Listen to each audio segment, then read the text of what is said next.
So Miranda, I've got the book here, The Year I Stopped to Notice. Firstly, thank you for writing it because when it arrived, I was pleasantly surprised that I was going to be able to read the whole thing before we recorded the episode. A lot of my previous guests have written like big, massive, deep books, and I'll only get like a quarter of the way through if I'm lucky. So I don't actually have it all in my head of like what the whole book was about. So I guess my first question is, how do you make the ordinary so magical? Oh, that's a really lovely question because I'm trying to think now whether I'm doing it or whether it's just how it is. And when you look at it, you see it, right? And I don't know what the answer is. I don't know whether I'd have to be honest and say that the lens that you see this stuff through when you look at the book or you look at my writing is me, isn't it? So it's not like I'm sure that somebody else would go out and see exactly the same things. Mm-hmm. But I do like to keep it truthful and for it to be a record of those tiny moments that are genuinely happening around us. So it's a combination of something to do with how my brain processes the world and the world. Well, it kind of leads on to my next my next point more is that we all see the world through our own perspective. And so the things that happen to us seem to be more poignant because it's happening to us, but everyone else has their own perspective. So it's almost like we're all living in a film. We're all the main characters of our own film, but everyone else is actually the supporting actors of our films. Yes. And so I think a lot of us unconsciously kind of move through life without actually noticing things. And so we don't actually think there's a lot of beauty or magic in our own lives because we're kind of slowly like zombie walking through life and we're not actually taking the time to notice. So I think that's maybe something that I got from the book is that if we just stop to notice, we will see that there is beauty in the world and there's beauty in seemingly ordinary things. I think you're absolutely right. And I think there's also sadness and difficulty and confusion and all of those things too. And I think maybe with us all kind of stuck in our devices a lot of the time these days, that we do look up if somebody's shouting or if there's something difficult, and we're not necessarily looking up for the little things, but they're there. And as soon as you start to kind of open yourself up to them, then I think you notice the way that somebody folds their glasses up when they take them off their head against their face, and you go, well, that's what I do. And it just sparks a little something human, you know. I think the sad thing about the world we live in now is that it's just a stat. It reminded me of what you were talking about, that fact that we look up when something horrible is happening. And it's why on social media that something bad or something chaotic will be shared more on social media than something good, something positive. And that's, to me, it's really worrying. But something else that came from the book when we're talking about perspectives is that idea that if you look up in the stars, you are humbled because you realize that the problems you have are quite insignificant. They're significant to you, but in the grand scheme of things, they're very insignificant. And I also get that same perspective if I'm walking down a street and you can see through people's windows, not in a weird way, that sounds weird, but if you are walking through people, you can see, it's like you have it in your head, it's like, oh, everyone else has their own lives and they're just going around it as well. And they're just trying to do the best they can. And I think that's something I got from the book as well. That's what I tend to do, is just sometimes it kind of clicks in place that you're like, everyone else has their own problems and everyone else is trying to navigate through life as well. And that almost humbles you, and it also allows you to deal with your own insecurities better. I think you're absolutely right. And I used to spend a lot of time when I was at school sort of age looking out the window from, the double-decker bus from the top and just seeing masses of people kind of just streaming through London, and just that sense of like, oh my gosh, every single one of those people has their own, I don't know, concerns and joys and worries and whatever.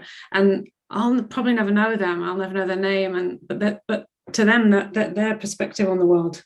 Yeah, it's really, fascinating. And it made me think of two things. One, just when astronauts go out into space and they say they look back at the Earth, and suddenly everything that they were worried about falls away, because the kind of vastness of our surroundings hits home. And then the other thing was that somebody got in touch with me a while ago about there's a girl in Ukraine. Certainly she was doing this, and she was in the middle of everything she was dealing with, was documenting the really small things around her. Like that she'd just go out for a very small walk and she'd see somebody with their dog, and she'd kind of write that down. And somebody said, oh, this reminds me of what you're doing. And obviously my surroundings are not like hers, they're not comparable really. But it's interesting that she's using the same thing to make herself feel connected to her environment in a way that feels like she can cope with it. So I guess, it also made me think of, there's loads and loads of people on the earth. It's pretty intense. We've all got our own, thing we're trying to deal with. And sometimes we need to focus in a bit. Yeah. How do you think, what's some contributing factors that you think led you to being able to notice these things more? Was it upbringing? Was it culture? Was there anything like that? I have always done it. Always, since I was memories of doing it when I was 4 years old, just really, and also being so much more interested than other people around me. I've got this memory when I was a kid, because I grew up in America and the Netherlands, and I was born in Yorkshire, and I think that also is part of perhaps me noticing different spaces, right? But I remember being handed an iced drink in the States by my mum's friend, and I was like, oh my gosh, this ice cube has all these little air bubbles in it. So beautiful. She said, oh, you would notice that. And I remember thinking it didn't sound almost like a compliment, because I was a bit away with the fairies, I guess it might have seemed. But it's because I was really focused in on these little things. Yeah, I think that's something I used to do if I was on the bus and there was little water droplets on the windows, which is most likely going to happen in Scotland. I would think they were racing. So each drop, and I was like watching them and be like, oh, which one's going to win? And okay, then after nothing would happen. But you get them a prize at the end. After this, I'm going to look through my observations see if I can find one, because I have one about raindrops racing each other down the window. Is that weird? Yeah, it's all the same thing. A lot of people find that when they're in the midst of life, that other people tend to frustrate them. So someone cuts them off in traffic, or just someone does something very small. And I'm guilty of that. So like I've worked in customer service, and when you're working customer service, you tend to notice the worst things about customers rather than the good things about customers. Like if someone doesn't say thank you or something like that. So what would you say to someone who is struggling with being frustrated with other people? Is it just to open their eyes a bit and try and notice the positive more? I worked in customer service for a long time. I know exactly what you mean. I don't know whether I want to be so bold as to tell somebody what will work for them. But those difficult people are not going to go away. And sometimes the people that I observe are being difficult, and that's interesting. And I sort of wonder what motivates them. I often wonder what motivates people. I remember hearing somebody say that something difficult would happen to me with somebody, and they said, oh, maybe it would help to think that they're doing their best in their circumstances. Right. And the thing is, that might sound a bit, but if that is true, then you get to let go, because you get to go, oh well, they were awful to me, but they were doing their best, and it doesn't pull you kind of in, I guess, to how they're feeling. There's always something else to notice, though. If there's somebody shouting or being, whatever at you on one side of your vision, there's also a snail trying to get across a really wide bit of tarmac in the park, and that's interesting. And are you going to help them, or are you going to intervene? Are they trying to get to their friend? So yeah, I think it's just about trying to do that. It's not always easy though, is it? I could sound really privileged saying this, like, oh, look at the snails. I mean, for some people, that their lives are really hard, and there's lots around that's, Yeah. I think one thing that helps me is that I studied a master's in philosophy, and so my big topic in philosophy was free will, and so I was studying the fact that some theorists, and I think I'm included in that, do not believe that we have any free will. And so most people would think that that's a negative thing, that like our achievements aren't our achievements and our failures aren't our failures. But the positive thing for me is that you can be more empathetic towards other people because they didn't choose their circumstances. So if someone's rude to you, you automatically think, well, something bad's happened in their day or something's bad's going on in their life. That it's not me that's made them annoyed. It's something else that's contributed to it. And that makes you a bit more optimistic about humanity, because it's not that people are horrible. It's just that their circumstances could be horrible, which they didn't choose. Yeah. And the positive thing about that is maybe if their circumstances change, they would have the opportunity to change as well. And also that nobody wants to feel like that. The person who is being really, the really difficult driver or whatever, they're not loving that feeling. It's how they're coping for some reason. Mm. I mean, this is no training to saying this. It's just an instinct, obviously. Mm-hmm. Well, I always think like if someone cuts me off in traffic, or if someone's speeding, or if say like a server gives me bad service or something like that, I think that if someone cuts me off in traffic, it might be that they might be driving to an emergency. They didn't cut you off just to be really annoying and ruin your day. You're the one that's letting it ruin your day. It's not that person. And so I always think like they could be in the worst possible situation right now, and that's the best they could do. Same. So we'll move on to page 100, because that's actually what I was looking for. So that's a good number. Yeah. So yeah. I'll read it out. I won't do the accent on that one. So no, I wouldn't either. So it's a man on his phone in Hackney. And he said, "It's just one of those things, bruv. People just got to live with sadness sometimes. It's okay to watch TV until the world's clear. You will be out the other side soon." And to me, that showed the positive and the negative aspects of being human, because the person he's speaking to is clearly in a negative situation, but the person who's giving the advice is just such a positive thing to say, and it's just it makes you optimistic about humanity as well. It really does. And I think that's one of the things I got from the book, is there is some sad moments, but in each sad moment, there's something positive out of it that you get out of it. And I think that's part of that noticing. Is not only seeing the negative, not only seeing the positive, but seeing the positive in the negative. Yes. And sometimes the sadness in the joy. It's really interesting. And this moment was lovely. I had a lot of response from it. I had a lot of response from men who saying that it was really important to see their positive friendships represented. They felt that society didn't always represent male friendship like that. So that was really interesting. And I think I do a lot of noticing when people just suddenly seem to have time for each other. Mm-hmm. People are kinder than we think sometimes too.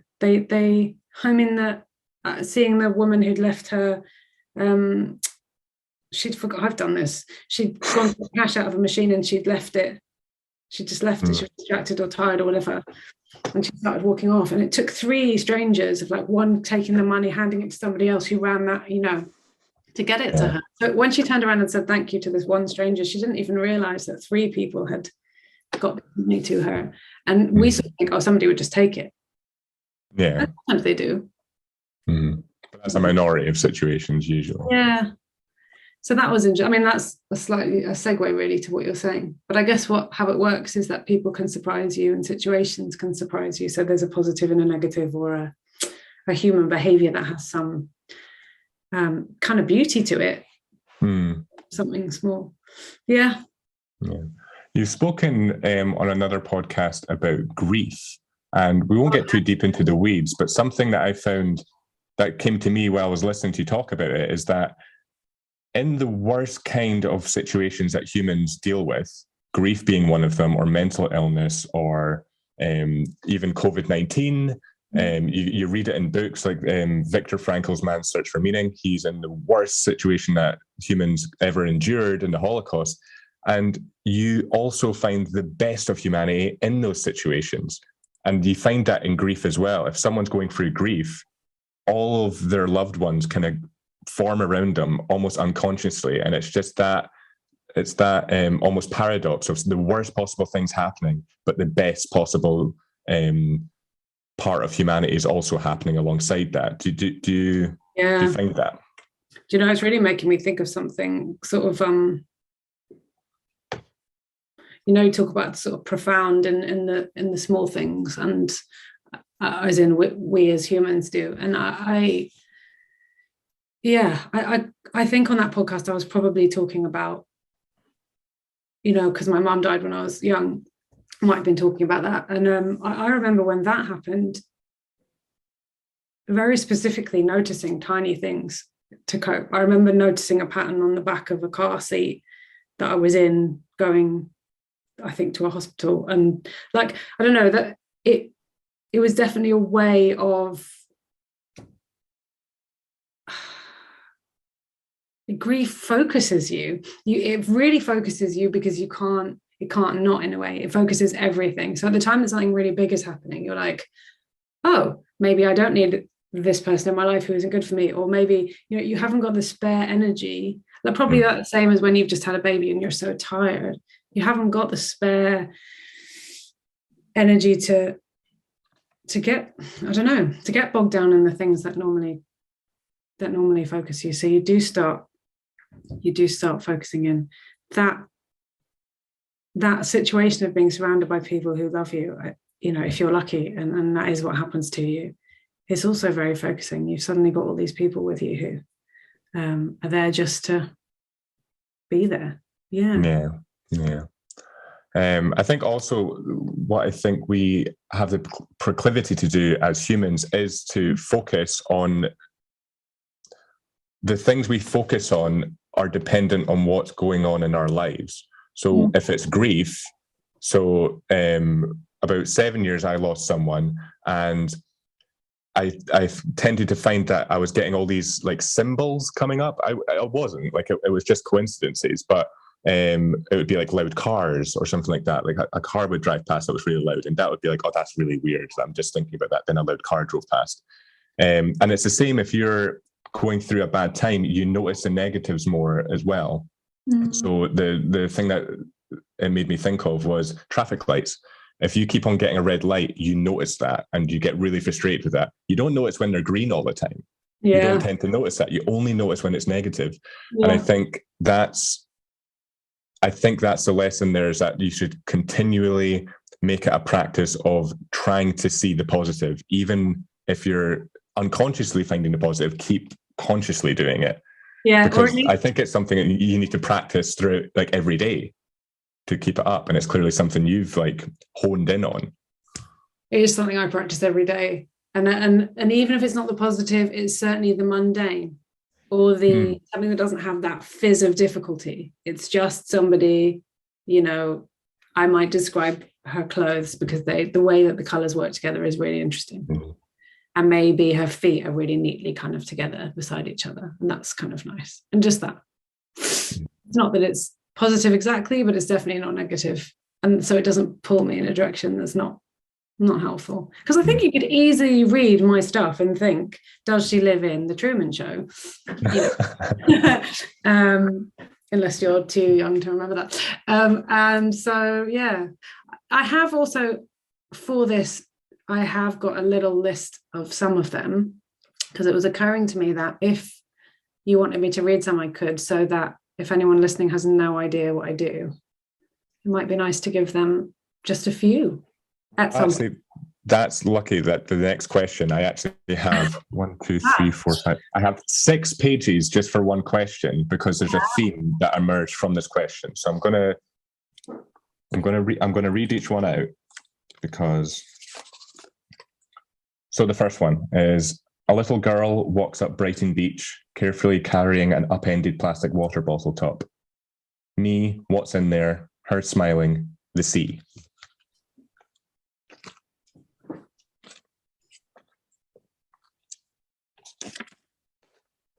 Women on the tube. How old is your baby? Mum, she's 2.5 weeks. Woman, wow, what's her name? Mum, still deciding. Little girl nearby. My name's Martha. So you can have that for free. Yeah. A little boy being pushed in a pram waves at every person he passes and shouts, "You're doing so well." Everybody needs that little boy in their life, right? A little girl on a doorstep manages to negotiate eating an entire piece of toast while having her coat put on by her mum.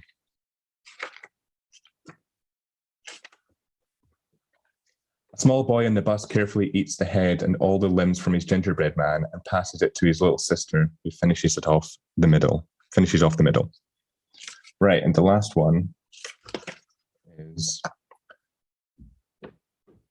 3 small children walk arm in arm through Hampstead Heath. With a brilliant smile, the middle one suddenly shouts, "We're together." And so you might have found a theme through all of those ones I just read. So one of my previous guests was Gavin Oates, who is a best-selling author and motivational speaker, and he was a former teacher, and he always advocates that children are magic and their imaginations are beautiful. And that's what I found every time I got to a page where it was mentioning a child. It was always something magical. It was always their imagination kind of running wild. And it made me think that so many adults lose that. And it reminded me of something Gavin Oates said, that when we're children, we look outside and we think, I want to build a den out there, even if it rains in an hour. But an adult would look outside and go, it's going to rain in an hour, so why would I bother? So why do we lose that? I think about this so much. And I think because one of the things I did for years, and I still do, is acting, which is all about trying to find that again, that sense of play. Because we do lose it. I think it's why people do all kinds of things that alter their mind, even to the point of just, having a drink or whatever. People are doing things all the time to try and, where is my child? How do I release the child? Because the grown-up has stolen it from me. And children see things. Having a 4-year-old is incredible for that. She is the stuff she says and the questions she asks me, and they're so big, some of the questions. I even experienced, meditators of 95 wouldn't be able to answer some of her questions. Why do we lose it? I think we lose it to cope. And we lose it because for some reason the adults around us tell us we can't have it anymore. So we give it up. And then we tell the next generation coming up that it's not how it is. You can't have ice cream every day. I mean, not that ice cream every day is very good for you, but it's fascinating. I did hear, and some of the kids' stuff is really dark, which is also hilarious and brilliant. That there's the one in here about the guy who did his kids' Halloween makeup, and they really loved it, but it scared their friends because he was a trauma surgeon, so he'd done it really well.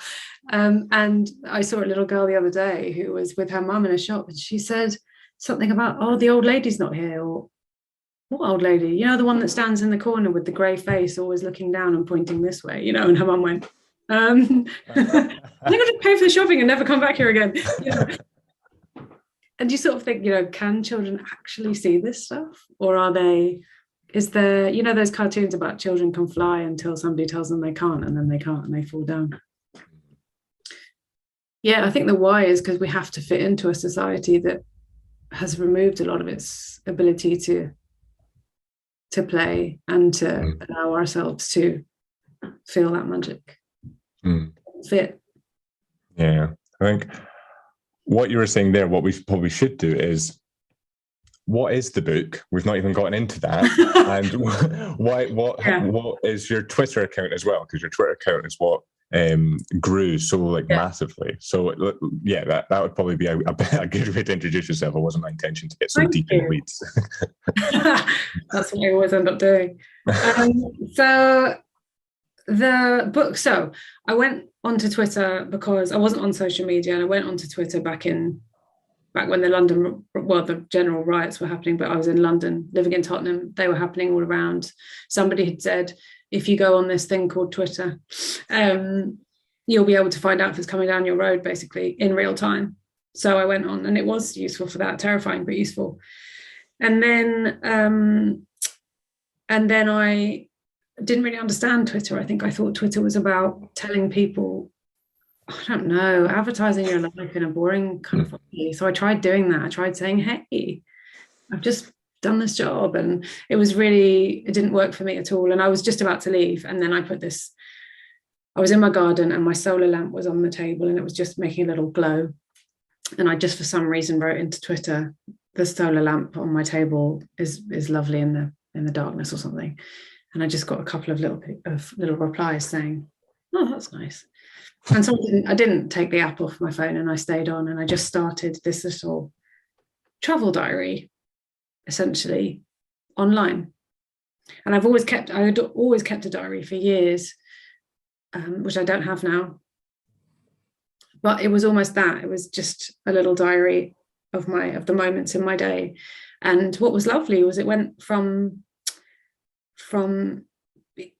sort of friends and family who were on there to just these thousands of strangers from all over the world who just follow these little moments.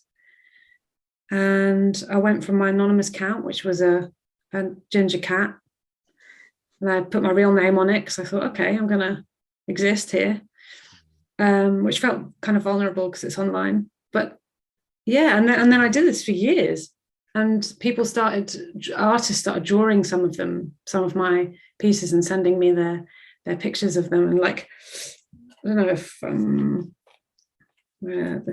so this one, a woman on the tube in a mint green jumper drinks a massive cup of coffee. Her bird-like face carries an expression of waiting for it to kick in.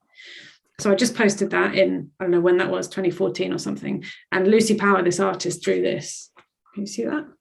Yeah.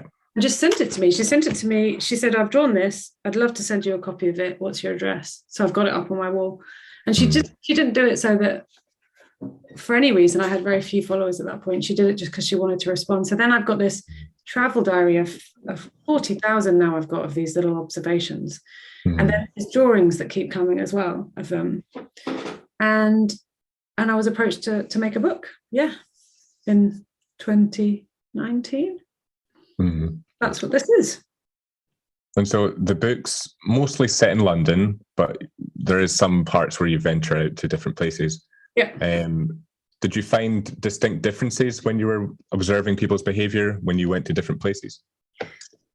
That's interesting. Did I? The essential kind of humanity is the same, but the observations are different. Things like sitting on that bus in Wakefield when the driver stopped to talk to everybody who was getting on. And I remember thinking, wow, back in East London, people would be shouting at him, but here it was lovely. So there are, and I don't mean anything about Wakefield being a slower place or anything. People from Wakefield will probably say, what, my bus is on time. But yeah, there are differences, but there's a connection that's the same. I mean, when I was observing in New York recently, I was reminded, because my family are American, just reminded how loud it is.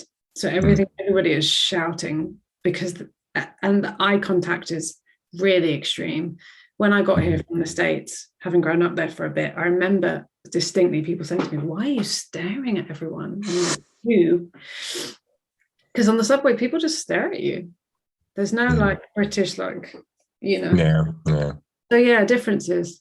I did recently a interview for Radio Scotland, and so I got together some of my Scottish observations for the interview, who laughed and said, oh, thanks, in that very sort of chilled kind of Scots sort of way.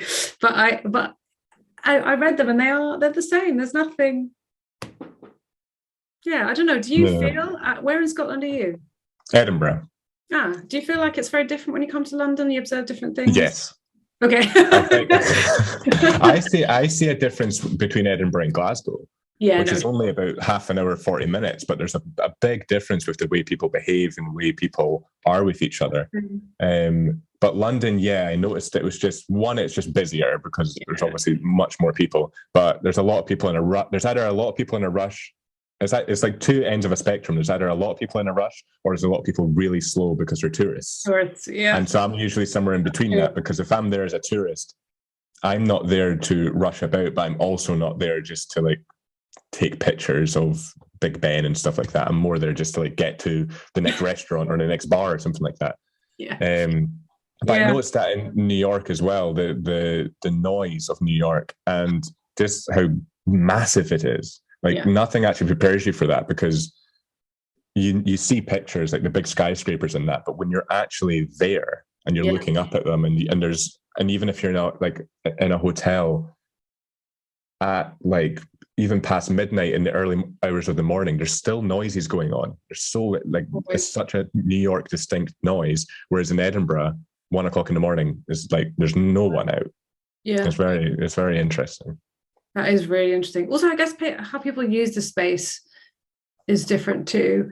In Edinburgh, I remember when I was there for a show years ago, what I loved about it but found so confusing was the structure of it meant that you could see where you wanted to be, but you couldn't work out how to get there as a tourist. You know, sort of, I can see this road, I can look over this thing, and it felt like an Escher drawing me, which I love. It's almost like it's built in layers. Yeah.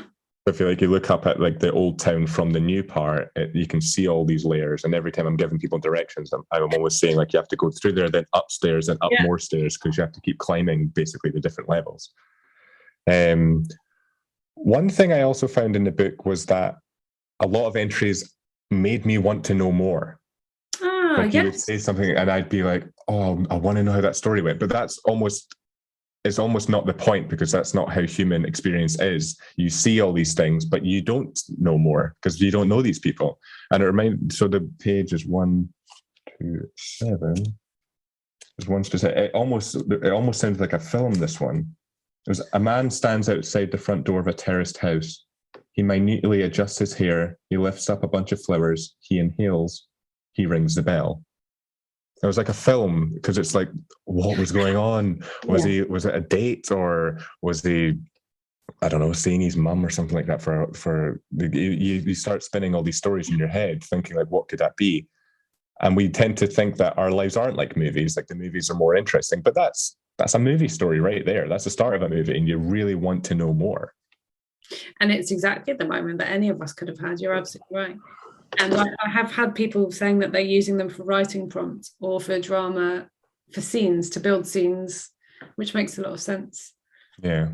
It's the beginning or the middle or the end of something, we don't know. Yeah, I mean, he could be bringing flowers to say sorry to someone. Yeah.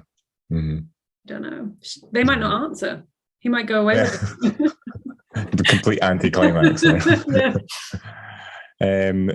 Do you think this practice you've mentioned before that this practice is almost like a form of meditation, and you've mentioned that you do practice meditation, and so that to me is like, so when I'm meditating, I like you bring your attention to your breath, and then it's to what you see, then it's to what you hear, and if you keep doing that, I tend to try and do that throughout the day. So I set little alarms on my watch, and every hour it'll go off, and then I kind of like bring myself out of my head, because I've just realized for that last hour I've been gone, I've been somewhere else. And so if you bring it back to the present and just try and go as long as you can with being present and noticing the breath.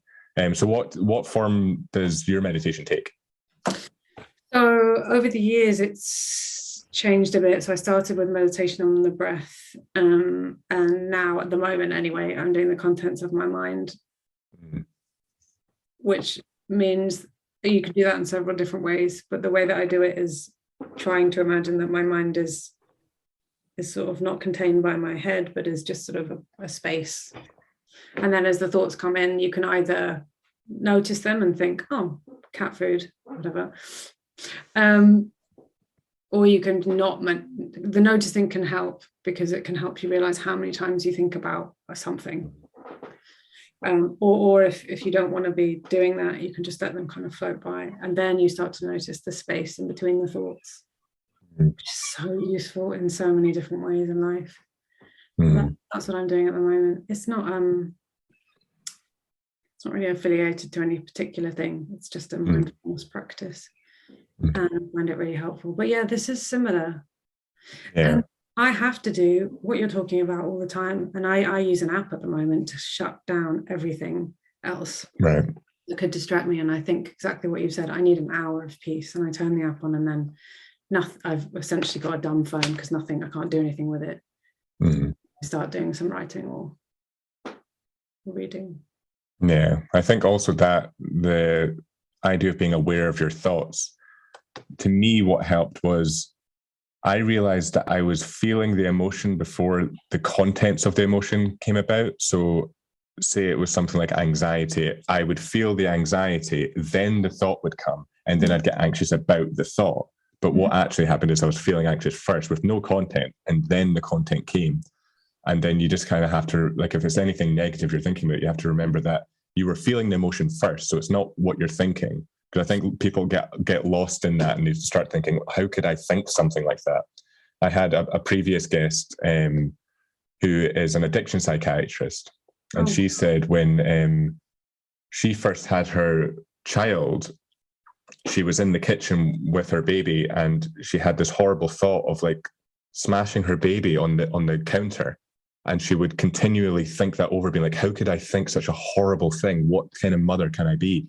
And then it suddenly hit her that it wasn't that she was scared that she wanted to do that. It was she was so scared of the fragility of her baby that like something so small could happen, and she had to like protect her baby basically. And that's so helpful. That sort of just looking at your thoughts completely non-judgmentally and objectively. And if you do that, it tends to bring back an answer like that. It's like, you're not a horrible human for thinking that thing. You're just scared that something's going to happen. Yeah. And our minds do need to explore these things, these possibilities, to sort of help us understand what's happening and how serious something might be. Or I recently did a workshop for an organization in which I was asked a question. I was doing a writing workshop, helping people to observe their surroundings, just really gently noticing what was in the room around them and stuff. And this participant said, my life's really difficult because of, she went into why. And she said, is there a benefit in me writing down the things that I observe if they're difficult? We had a really interesting conversation about that. I sort of said, well, it depends what it's for, really. If it helps you, then yeah. Yeah. I think what would be helpful with writing things down is that if you write it as if you're talking to someone else and like as if you're going to send that to someone, you tend to parse out all the aspects of it. Whereas if you're just writing it for yourself, you'll just think all the worst things. So if you think about it like you're going to tell someone this, then you start to parse out everything, and then you eventually come to an answer when you've considered everything rather than just focusing on the negative. Whereas my stuff, if I sometimes I'll do something. I saw a man looking through, he was next to me on the tube, and he had his phone and he was just looking through lots of pictures of the same white dog, and he looked sort of sad. And who knows, it's like you said, we don't know what that is, but it felt like he'd lost his dog and he was sad. And I just posted it, and I did have a lot of people say, oh no, that's too sad, Miranda. I need you to just not, so I have to, with my feed, I'm very careful not to make it too. I'll see the stuff and I'll process it in my own way, but what I'll put out as content, I want to try and lift things rather than add to that stuff. There's so much of that stuff. Yeah. Are there any other habits that you employ in your life that you find beneficial?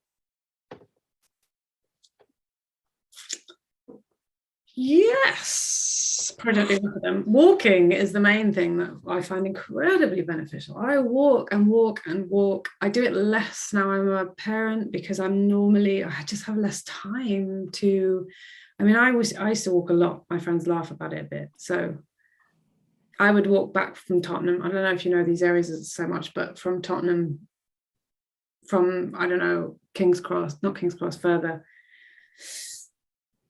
I used to regularly walk home to Tottenham from Kennington, which takes 2.5 hours, I think.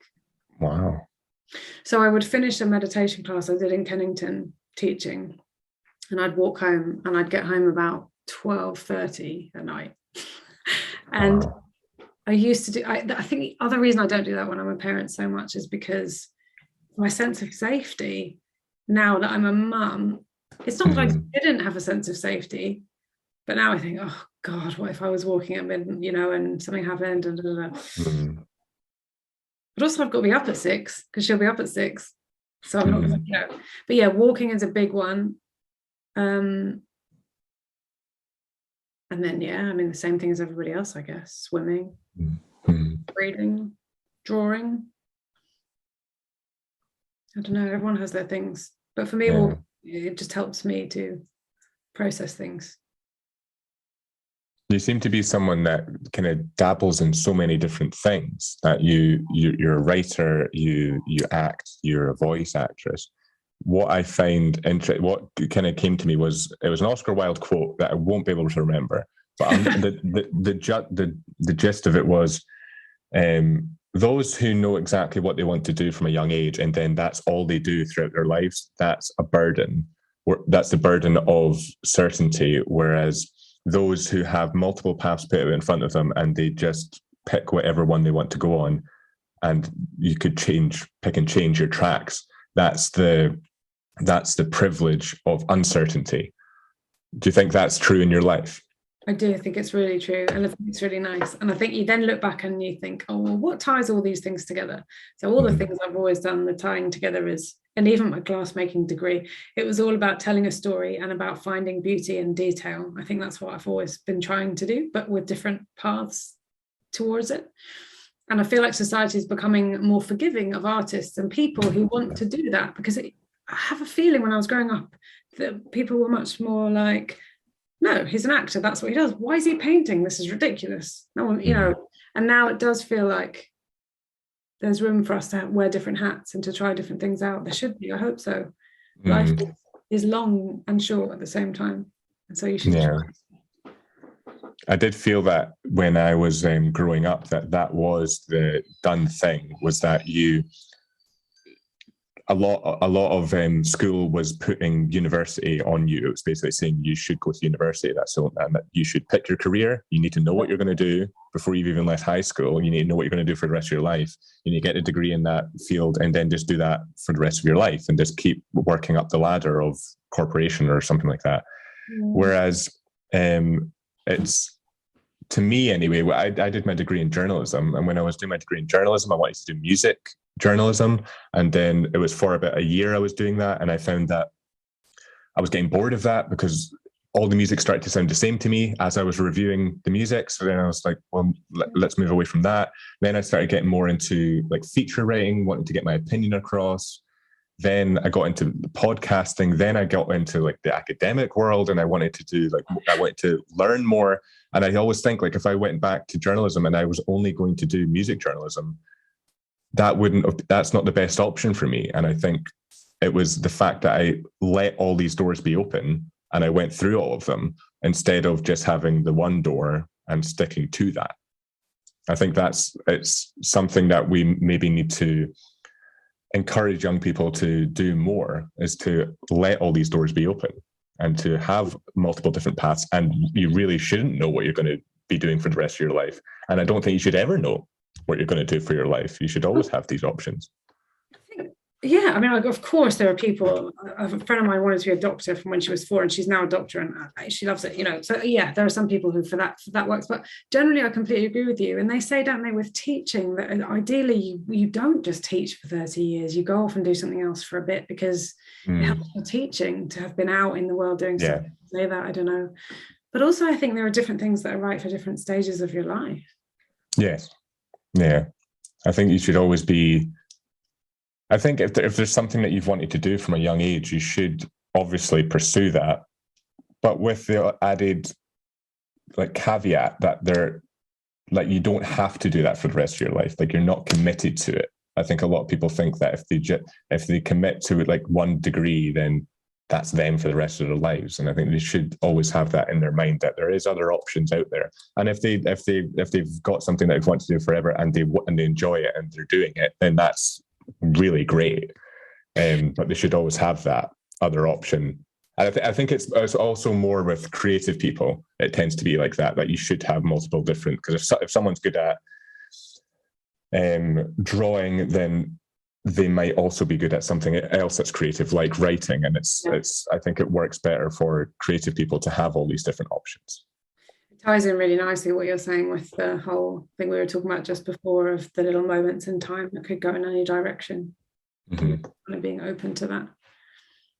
I think that's also something interesting with the nature of time, is that yes, we should be present more, but we should also be perfectly aware of like what our past means and what our future means. And I think a lot of like rhetoric online is to say be present all the time. But it's like, yeah, that can be helpful, but you should also be aware of yourself moving through time, because you need to know, it's like that kind of delayed gratification thing. Like if you go for a run, you're making your future self better. Yes. Like you're almost time traveling through time. Yes. Because you're ensuring that you're going to feel better in an hour. I think that all the time. I often thank my past self for something. Yeah. Do you have, does anything come to mind when I say like, what's the most surprisingly inspirational moment you've witnessed?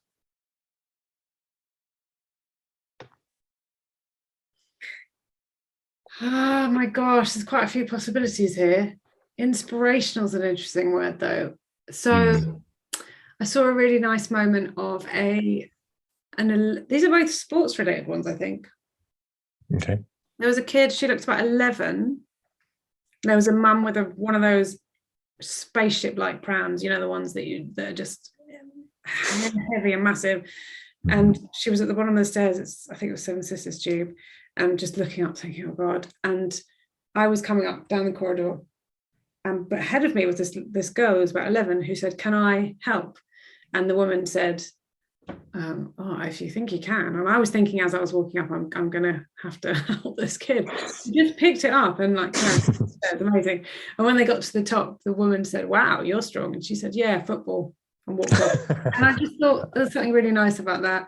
And then there was another one with, I was talking to a friend about, and it's changed actually, but the lack of women in sports in the papers in general, because I knew women were playing sports, but there was just, the papers used to just be, you know, we were invisible there. It was weird.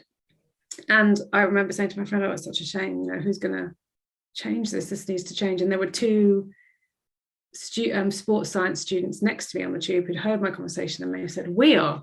That was quite nice. But actually it has changed a lot. I opened the Metro recently, and there was a lovely gender split of kind of sports coverage, which is great. Yeah. But there's so many, honestly. If I could just think about it for longer, I would work out what they were. But sometimes all my observations swim in front of my eyes a bit. Yeah. It was a really nice, there's the homeless guy who somebody gave him a sandwich with a napkin. Is this right? And before he ate the sandwich, he just used the napkin to wipe down his dog who got damp from the rain. And then he shared the sandwich with his dog. That was nice. Yeah. Just a moment of, people are funny about sometimes people having animals on the street, like it's not fair. But my impression is that often those people will look after those animals before themselves, you know. Yeah, you usually see, like, if someone's on the street and they've got a dog, you usually see dog food before you see anything pertaining to the person, because usually they're feeding their dog before they feed themselves. But I'll go away and think about that. So that's a good question. So we'll move on to like some quick fire questions. Yes. So some of these questions are not mine. Some of them are from James Lipton's Actor Studio. Some of them are from Tim Ferriss, and some of them are mine. So what's one book you've gifted to the most people? What's one book that I've gifted to the most people? If they haven't read it, I would give somebody Rebecca. Okay. Do you know, I don't often give books as a gift because I just don't assume what people read. Yeah, of course, yeah. It's so personal. Yeah, I know what you mean. Isn't that funny? It's rare that I would give a book. I would give a book token, which I know sounds a bit like a present, like an odd present for a strange aunt. But book tokens are great because they can decide what they want. I'm looking at my bookshelves now. That's one of my favourite presents I've got. I've gotten that 2 years running now. And it's just a voucher. We've got an old bookstore about 5 to 10 minutes like walk from where I am now, and it's a beautiful store. It's like 5 different stories, and it's they've got those old style ladders that you climb up to get books. And a voucher for there has been one of the best presents I've ever had, because it means you can go there and spend like an hour or two just picking out a book. Yeah. Yeah, my relatives do give me book tokens, so I want to say to them, it is the best present. It's not a present for me. I am reading an amazing book at the moment called The Scapegoat, which is also Daphne du Maurier. But yeah, I don't know. Okay. What's one purchase of £100 or less that has most benefited your life? Purchase of £100 or less that has most benefited my life. Now I feel like I want to have these questions on a list and go away and think about them.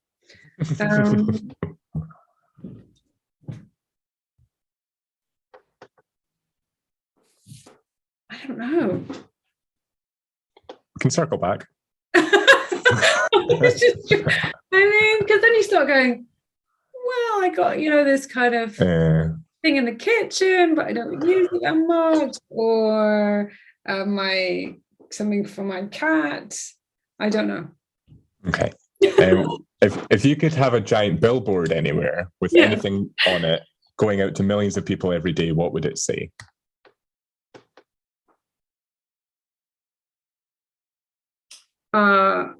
I think it would say "Stop to notice." Mm-hmm. Yeah. Good. What's one absurd or weird thing that you love? I'll tell you what I don't like is that weird, sweet, strange cheese from Sweden that I tried recently. Norway, don't like, but I do like cheese in general. What's a strange thing that I like? Well, I used to be a magician and I really enjoy performing escapology. Wow. What does that mean? Where you get kind of tied up or you're in a situation where you can't. Oh, yeah, okay. Right. I loved that. That's a great moment to be on stage when you've managed to get yourself out of something impossible, and the reaction is just beautiful. Yeah. Your magic. Yeah. In the last 5 years, what belief, behavior, or habit has most impacted your life? I think what we were talking about, this idea of, and I've been thinking about it a lot in meditation too, about people doing their best. That's impacted on me a lot. The meditation has most recently turned a corner a bit for me with those hot emotions where we react quickly to something that's annoying us. Just giving me that sense of a bit of space, bit of time to realize what we were talking about earlier, when it hits your body first. Just get a little bit of time to go, oh, I'm getting that thing where I'm reacting, I'm getting hot. Maybe there's another way. So I think that practice has really helped. And for the first time ever, we moved not that long ago to a place that has a real sense of community. And I've started getting involved in some local community stuff, kind of bit of gardening and some other things. And that's been amazing. That's completely different. It's turned where I live into how it was at uni, when you used to just bump into your friends on campus all the time. It's changed my life. I'd recommend everybody gets out into their community and does something, even something small. You feel connected to it. Mm-hmm. What advice would you give to a young, ambitious 18-year-old? Oh, well, I wish I had taken up climbing at 18. I'm really quite into bouldering now. I'm not brilliant at it, but I love it. It's so good for your mind. It's so good for your body and your coordination. I'd recommend climbing. But if for some reason physically that's not something you can do, I just want to say to every 18-year-old, give them a hug and say, you're amazing. You've no idea. You're going to look back and think, yeah, it just all feels intense then, doesn't it? Yeah. And I loved a lot about my 20s. There was a lot of really good things. There's a lot of freedom before everything starts to get put into its boxes, Yeah. Yeah, just tell me they're amazing and not to worry. What's some advice that they should ignore? Oh yeah, I don't think you have to worry hugely about I don't know. I don't want to say anything that's, unhelpful for anyone. Everyone's obsessed with exams results and obsessed with the route you're going to take and this and that and the decisions that you have to make. And it's not like that. You can keep making decisions. You can keep changing your mind. Yeah. What's your favorite word? Got loads and loads of favorite words. I sometimes list them on Twitter and then people add their own. Nincompoop's a nice one. Just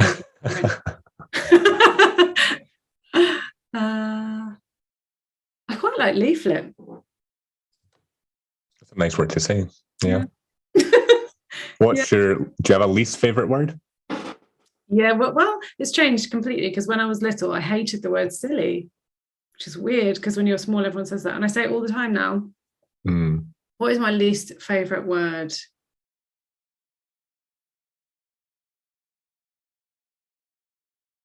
Words are beautiful, aren't they? Can you think of a word you don't like? Well, there's so many people that don't like the word moist. It just hits them funny. Yeah. They just don't like the sound of it. Just kind of hits them wrong. I don't get that. I have it visually. I've got lots of things that visually I find difficult to look at, but words not. I just don't have these things. Like visually, I don't like. It's really interesting because I've got a dear friend called Roz, and she doesn't like it when she sees holes in things, lots together, like say, these sponges or something like that. Yeah, which is fine for me. I do not like lumpy things, especially if they're. Well, do you remember there's a film, but yeah, I find that difficult. That texture. That's the equivalent of my word. Okay. What sound or noise do you love? I specifically love the sound of wind in the trees and the leaves. It's my favorite sound. That and the sea, but they're so similar. You could almost think if you closed your eyes, one was the other. Yeah. And do you have a sound that you hate? Drilling. It's not my favorite sound. If God exists, what would you like him to say when you arrive at the pearly gates? Oh, yeah, welcome. Sit down and have a glass of rosé. It's okay. You did okay. You did your best. That's what I'd want them to say. That's a good one. And lastly, this probably isn't a quick fire question, but what is the meaning of life? Oh, wow.